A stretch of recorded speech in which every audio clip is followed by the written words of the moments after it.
Yo, yo, yo, what up, everyone, man? Hey, quick live stream before I hit the bed, for me at least. I know a lot of you guys are getting up in the morning. I believe, what is it for you guys, man? Friday morning for you guys. So I hope you guys are happy and excited for TGIF, man. So I just wanted to get this live out because I don't think I'm going to be able to get it out later. For me, today is Saturday, tomorrow, so I'm going to be really busy. I don't think I'm going to be able to get it out. So I want to go ahead and get my reaction video out about Caleb Plant and his training.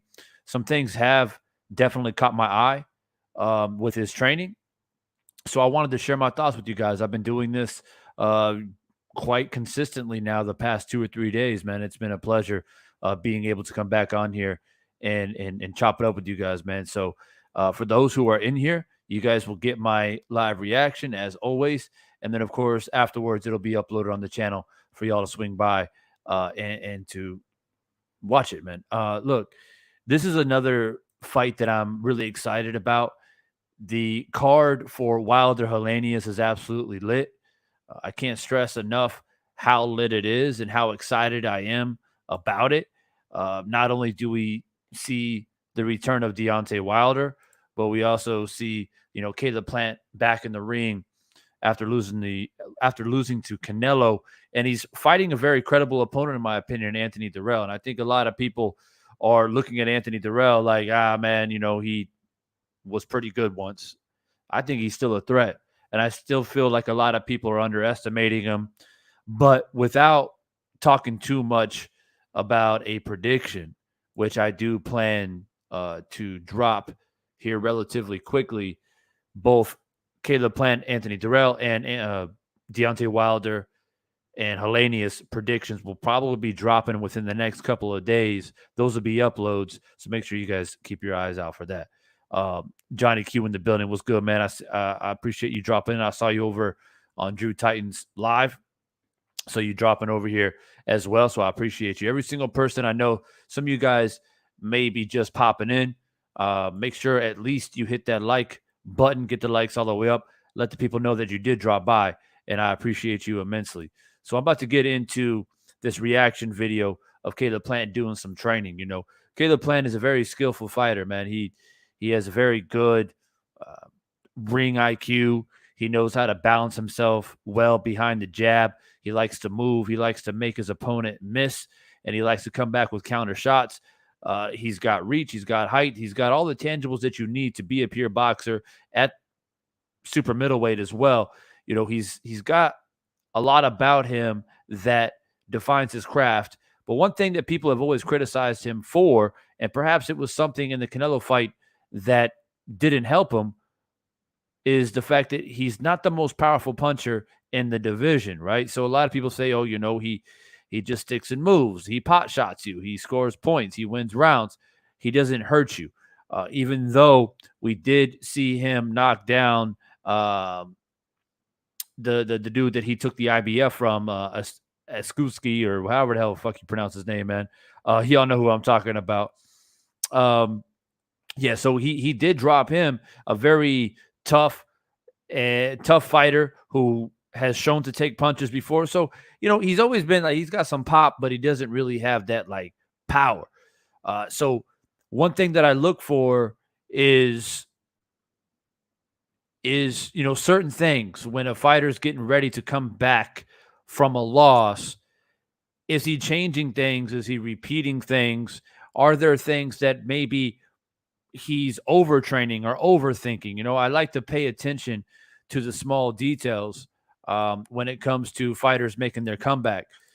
And we've seen it in the past, right? One thing that sticks in my mind is Ricky Hatton. When Ricky Hatton lost to Mayweather, he wasn't quite the same fighter. And then he got the fight with Pacquiao, right? And when he got the fight with Pacquiao, he teamed up with Floyd Sr., and it was pretty apparent that when he showed up fight night to fight Pacquiao, the dude was way overtrained. And I don't know if that falls on Mayweather Sr. or just Ricky Hatton himself, just too fixated on having a ripped body, and I don't know what it was, man, but we saw him get put to sleep. Is one of the craziest knockouts of this generation, and Ricky Hatton getting laid the fuck out basically against Pacquiao.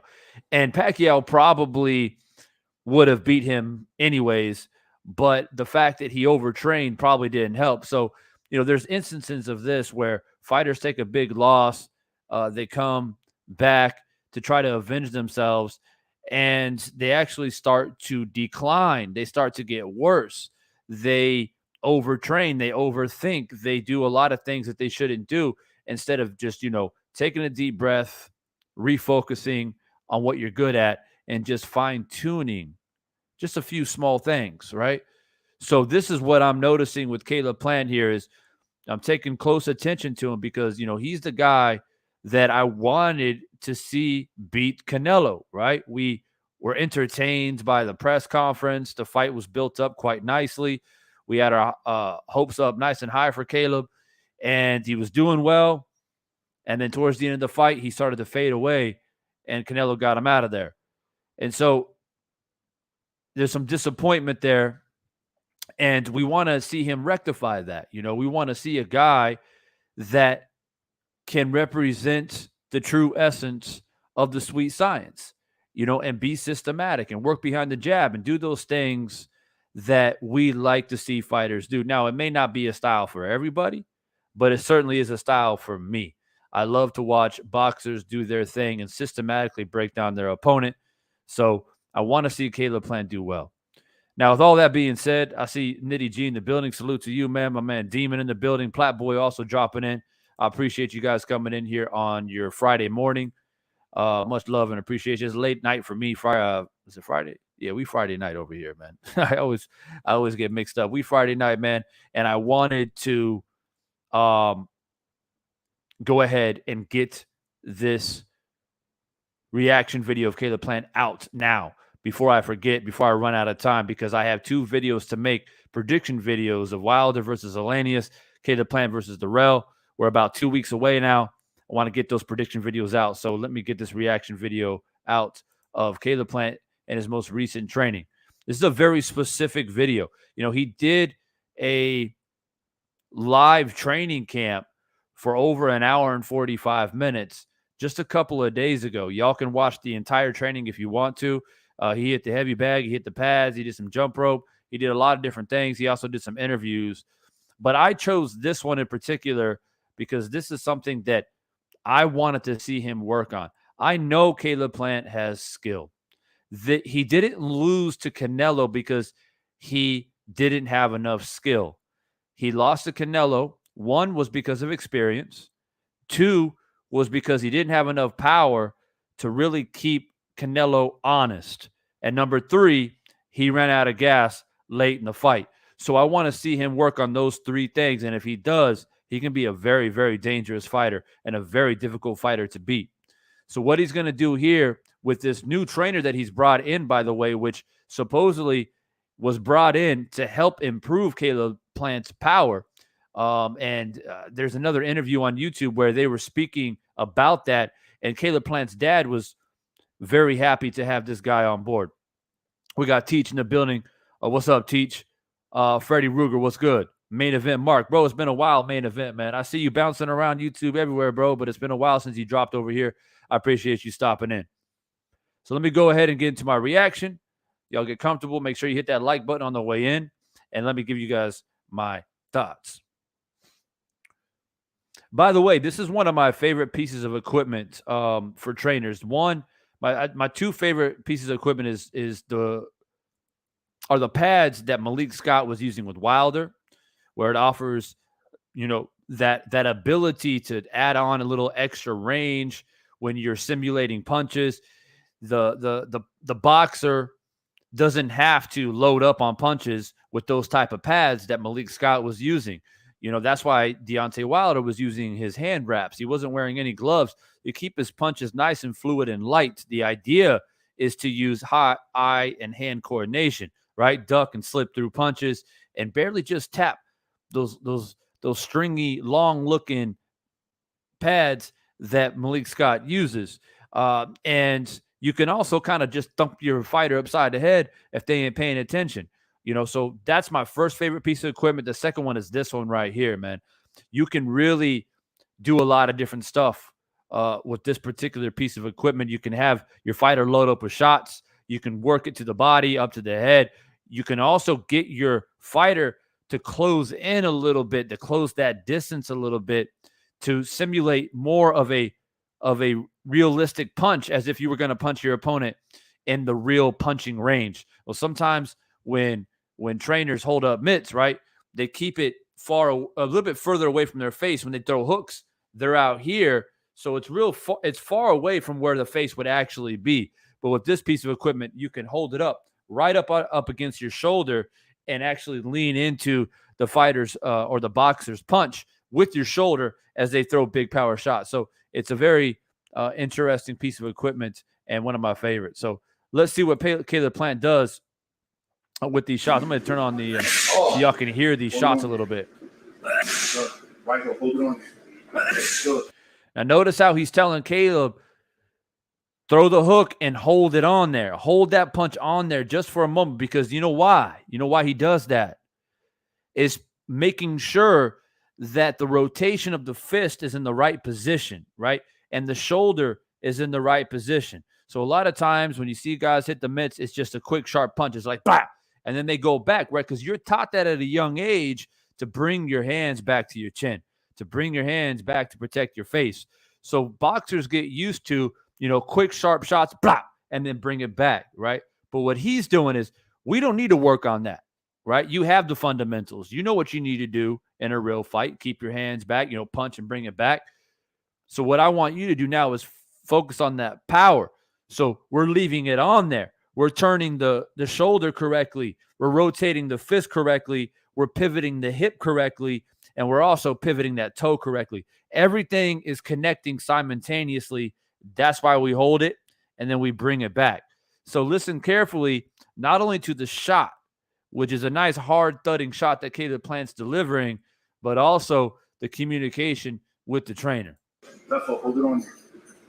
Good. Turn your hips into it. So he said, turn your hips into it. Good. Left foot. Good. Left foot to your body. Good. Left foot to your body. Double jab. Good. Double jab. Double jab. Good. And he's stepping into that jab very nicely as well. You can, you can see he's pushing off that back foot and really stepping into that double jab, which I like to see from Caleb Plant, because Caleb Plant sometimes has a tendency to float with the jab and more or less keep his center mass more towards his back foot. But this is where this trainer comes into handy. It's like you don't always have to do that. You can actually step in with that jab, pushing off of that back foot. There's two fighters that did a really good job with that in their career, is stepping in heavy off that back foot in with the heavy jab. And that was Miguel Cotto and Oscar De La Hoya. Those two guys were very good in their prime of really pushing into that jab and being aggressive and throwing a jab that means something. And I'd like to see that from Caleb Plant, right? Because you don't want to be one-dimensional. Anthony Dirrell is expecting you to bounce around and score points and pot shot because he watched the Canelo fight. He thinks you're just going to try to squeak by on points. So you're emphasizing this. Good. Double jab. Double jab. Watch him step in. Good. Very nice. And you can see the trainer is actually being offset from the momentum that Plant is putting into that jab. Knock me off the mark. Good shot. And that's what the coach just said. Knock me off of my mark. And you notice how Caleb Plant just did that. He knocked his coach off the mark. Good. Double jab. Knock me off the mark. Good shot. Boom. Good. There you go. Sure the coach says, good shot. Knock me off my mark. Good. Sure hook.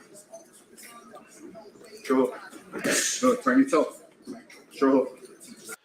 Now you see how he's keeping this mitt close to his shoulder, like I pointed out. This is more, I guess, stimulating for the boxer to really get close in with that hook as if you were to do in a real fight. You have to step into it, pivot into it, and you have a close target to the body. And this is some good connection here between boxer and coach. Good. Hold it on there now. That's my guy. Hold it on there now. Good. Underneath. Hold it on there. Good. Right to the liver. Just whip it around. Good. Right to the liver. Notice the torque, right? That he's torquing his body into the shot. It's something that Caleb Plant doesn't always do. He sometimes throws arm punches, right?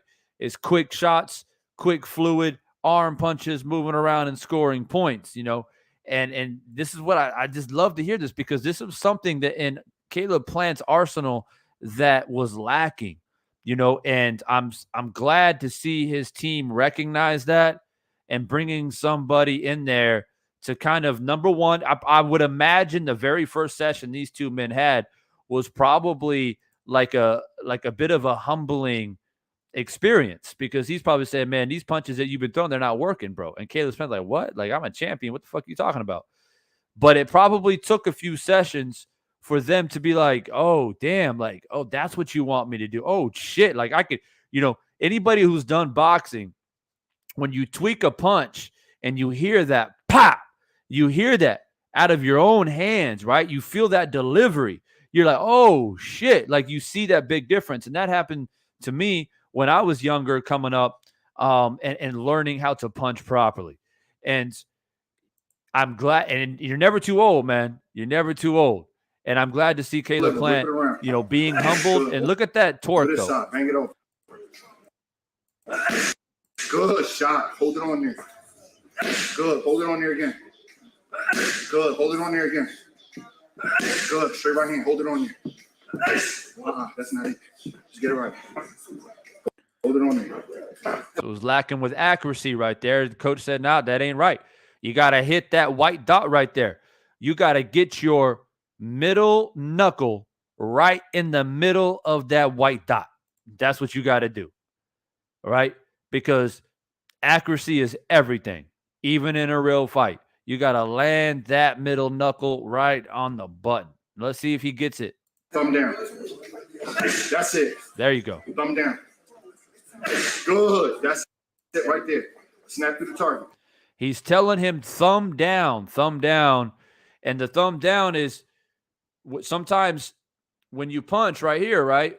The thumbs are right here. So you force that thumb down because then you force that rotation, right? You emphasize that rotation, which the wrist connects to your shoulder. So you rotate in and you connect, right? So sometimes boxers, especially it happens a lot in Muay Thai, where they come straight like this, right? Instead of turning it over. Boom. Just like a left hook. When you come across, you turn it over. So it's like fundamentals of boxing, and even championship caliber fighters can get back to the fundamentals. Snap to the target. Good. Snap to the target. Good. Again. Good. Again. I like to see them work on this right hand because this should be a punch that works well against Anthony Dirrell. Again. Good. Again. Good. Short hold. Hold it on there. Good shot. Hold it on there. Good. Hold it on there. Snap to the target. Good shot. And you can see that Caleb Plant is thinking about his shot before he throws it, right? He's not just throwing it because he wants to impress the cameras or, do some flashy shit. Every time the coach says, throw it and keep it on there, he takes a second. He thinks about it. He wants to make sure that all of his positioning is correct. This is why I know for a fact that this is something new for Caleb Plant, because he's like a step behind in execution, but that's fine. That's totally fine and totally normal when you're doing something new, but that's what you want to see. You're 2 weeks out from fight night. You're working on, you're fine-tuning, these things. And so I like to see sometimes a little bit of vulnerability doesn't mean a bad thing. So sometimes on the camera, fighters are, they're afraid to show that vulnerability. And everything is flashy and nice and all this different stuff. And, Caleb Plant can skip on a rope. He can do some flashy shit with his dad on the pads, and it looks all good, right? It's the same Caleb Plant. But this is something, if you don't pay attention to it, you might miss it, right? He's showing a little bit of vulnerability where he's taking time to think about something new. But that's a good thing. That's a healthy thing. Because if he gets it right, and I believe Caleb Plant's a fast learner, you get this part of your arsenal correct and start landing those big power shots, you become a way more complete fighter. Snap it again. See how he's thinking about it. Watch Caleb. He's thinking about it. He's making sure that everything is mechanically sound. Shovel underneath. And coaches like this, they need to be patient with their fighters. Sometimes I've hit mitts with trainers that I don't really know very well. Maybe I just go to the gym to get a workout. I grab a coach, he's like, all right, I'll hold the mitts for you. And sometimes they rush you through the mitts, that 1, 2, 3, 1, 2, 3, 1, 1, 1, 1, like 2, 3 uppercut was, they're like calling out numbers and shit. And all you're doing is like, you're trying to think. And you don't have a rhythm with your coach because you don't know the dude. He holds the mitts a little bit different. He steps a little bit too far away from you. It forces you to step into it a bit more. All these little different things, right? So sometimes coaches, you got to be patient with your fighter, And if they're thinking about it, let them think. Let them think, because it's like riding a bike. You know what I mean? Like, you're going to fall down a few times, but eventually you're just going to get up on it and you're just going to ride around the block like it's not nothing. So I like to see this communication and connection. Again. Good. Over here. Left hook and right hook. Boom, boom. Turn your hips both shots. Good. Right hook and left hook. Turn your hips both shots. Good. Left hook and right hook. Good. Double jab. Off the mark. Knock him off his mark. Sit down on that a little bit. Good. Now you notice, I'm going to take that back a little bit. This coach is good, man. This coach is very, very good, because he has him loading up with left hook, right hook, left hook. And he's like, put it in, like, leave it on there. I want to feel your power. And you can see when he does that right away, the shoulders start to fatigue a little bit. He's putting a lot in. What's up, Mark Blake? What's good, bro? 88 Sports Talk in the building. What's good? Hey, Just Do. I appreciate you, bro. Sorry, guys. I just taking a look at the chat right here, right now, because I love this shit, man. I get hypnotized by this. I can't look away from the screen. It's like, I don't know, man. For me, it's like my medicine, bro. Like, I love this shit. I love it, man. King of Kings Boxing. I see you, bro. I see you. So, Lost my train of thought for a moment. But yeah, so he got his shoulders fatigued a little bit, loading up with shots, and then all of a sudden, he says, "Give me that double jab." He throws a double jab, but it didn't have the intent that the coach wants. So he said, "That ain't good enough. Reset. Do that again." And that is very, very important. Don't be humbled by the fighter that's in front of you. Don't be scared of him. Don't feel like you're underneath him. You're his coach. He's depending on you. And I like that communication. So watch this, right?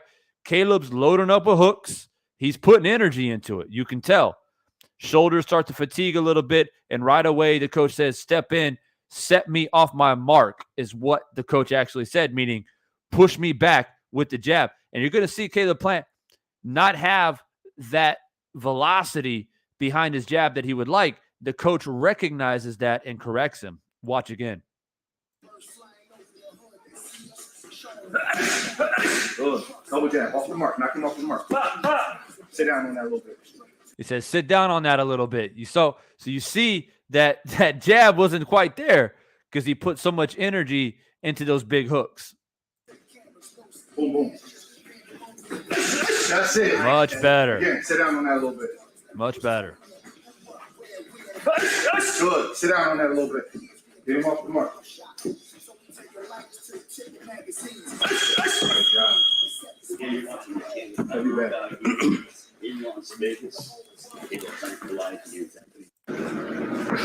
Right. So I like to see them working on the power. I like to see the vulnerability a little bit by Caleb Plant, but that's a positive thing. That's a positive thing, man. It's good to see that. It's healthy to see that. Most boxing casual fans are going to peep this and be like, it's just another day in the gym, right? But for me, with my knowledge of the sport, I see a lot more behind this. So I'm expecting for Caleb Plant to, at some point in the fight against Anthony Dirrell, Caleb Plant's going to be Caleb Plant regardless, right? He's going to box. He's going to move. He's going to do his thing. But one thing that he needs to, number one, improve and display is his ability to not only box, but he can put a punch in there to offset his opponent. A lot of people criticize Mayweather over the years saying he ain't got a punch. But for some reason or another, he still was able to keep majority of his opponents at bay. They respected the sharpness of his punches enough to not overcommit. There's only a very, very few amount of boxers who took those risks and try to walk through Mayweather's punches, Maidana being one of them. But most of them felt the sting, right? So if you're a boxer and have that ability, Sweet Pea Pernell Whitaker had that ability to be able to put a punch on you. He wasn't the biggest puncher, but he put that sting on you and make you respect his punches. You know what I mean? So Caleb Plant needs that a little bit as he continues to evolve and stay up at the higher levels. If he's ever going to face off against somebody like Canelo again, he needs that in his arsenal. And I see my man King of Kings mentioning, about his stamina. I don't disagree with you, but stamina is something that, you can essentially sort out in the gym. You know what I mean? You can put the road work in. And even if his stamina improves and his engine improves and all that's better, he could still technically be lacking in something that I personally feel like he's lacking in, and is that respect factor with his own punches. He's already respected in the division for being a fantastic boxer. But if you get a guy who, like Anthony Dirrell, he's been around. He has a bit of a dog in him, so you can outbox him. But eventually, if you can't earn Anthony Dirrell's respect, he's going to start to throw caution in the wind and really start to get in Caleb Plant's chest. And if you're Caleb, you don't want that. And if it does happen, you're prepared for it, and you're throwing shots like he's throwing right here with his coach. So those are my thoughts more or less, man. I didn't want to come on here too long.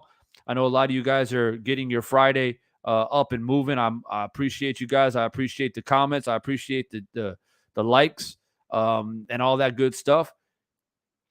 Won't give me a second. Yeah, I just want to close that real quick. Hopefully I didn't miss anybody that dropped into the building. I got distracted a little bit. Adam Peterson, bro, what's good, man? I see you. I think I recognize everybody else who came in the building this morning. Much love and appreciation, man. Hope you guys enjoy these types of lives that I do. Hope you guys enjoy. Oh, what's up, Don? I see you, bro. I hope you guys enjoy these type of videos where I react to training. I know when I did my reaction to the Wilder training with Malik Scott, the live was quite lit. You guys really enjoyed that. And if you guys like these type of videos, man, let me know. Say, yo, Divine, let's do more of these, man. I enjoy it. It lets me know what I need to provide for my subscribers, because for me, it's easy. I could, talk about, like earlier, I was talking about Ryan Garcia and his soft ass shit. I can do that type of stuff. I don't mind doing it, but I much prefer to break down the sport of boxing. That's why I came here on YouTube to do, and that's what I really want to do, man. What's up, Bruce? I see you, man. So if you guys like this type of content, hit that like button. Let me know in the chat that this is the type of content that you like to see from Divine Sense Boxing, or DM me on Instagram as well. If you guys are not following me on Instagram, make sure you guys do that at Divine Sense Boxing. So next videos that will probably be coming up on the channel will be prediction videos, official prediction videos of Wilder versus Elenius, and of course, Caleb Plant versus Anthony Dirrell, which is on that same fight card, October 15th. We're about 2 weeks away. Super excited. It's crunch time. So you guys are going to see a lot of me, man, with these next 2 weeks, talking about Wilder, talking about the predictions, start to build it up, and hopefully maybe about a week out, maybe on like October 6th or 7th, something like that, maybe we can let me double check. I'm looking at maybe Saturday the 8th. Maybe Saturday the 8th, we will do another Firestorm panel. So we'll get some more distinguished gentlemen on the panel, like my man Just Do, who came into the building. Maybe we get Drew back up on here. Maybe we can even get Bruce on here as well. And last time we went live, we actually had 78 pop in as well. So who knows? Who knows? So hopefully we can put another panel together on October 8th. Firestorm. Let all the content creators come in here and drop their final predictions. Yeah, Teach, that's what it is. The foam sticks. Yeah, I call them the long pads. But yeah, man, the foam sticks. It's actually my favorite piece of equipment. I like the foam sticks. It offers a lot of versatility with training. What I like about it the most is you kind of knock your fighter upside the head if they're not paying attention. It offers a lot of range, and the main thing I like about it is that the boxer or the fighter doesn't need to feel like they need to unload on foam sticks, right? It's keeping it nice, light, and fluid, and it's more about hand and eye coordination, is ducking underneath and slipping those foam sticks and keeping you sharp and lightly punching your way from a defensive position. That's why I like the foam sticks a lot, man. And I'm glad to see Malik Scott utilize them with Deontay Wilder. So that'll be it for today, guys. I appreciate you guys. If you haven't hit that like, get that liked. If you're new to the channel, subscribe. Stay a part of this conversation. I'll be back on here. And don't forget to watch my prediction videos coming up, man. Don't miss it, man. It's going to be hot. And plus, you guys want to know how I'm going to predict it, right? If you're going to be betting on the fight, you got to know by now. I got to hear what Divine Sense says, because whatever Divine Sense says about boxing prediction, you can take it to the bank. As a matter of fact, since the Deontay Wilder fight, I believe I'm like something like 8 or 9-0 when it comes to predictions. So make sure y'all peep it, especially if you're betting on the fights, man. I'm going to get up out of here. Y'all stay up, stay strong, stay positive. It's your boy Divine. Peace.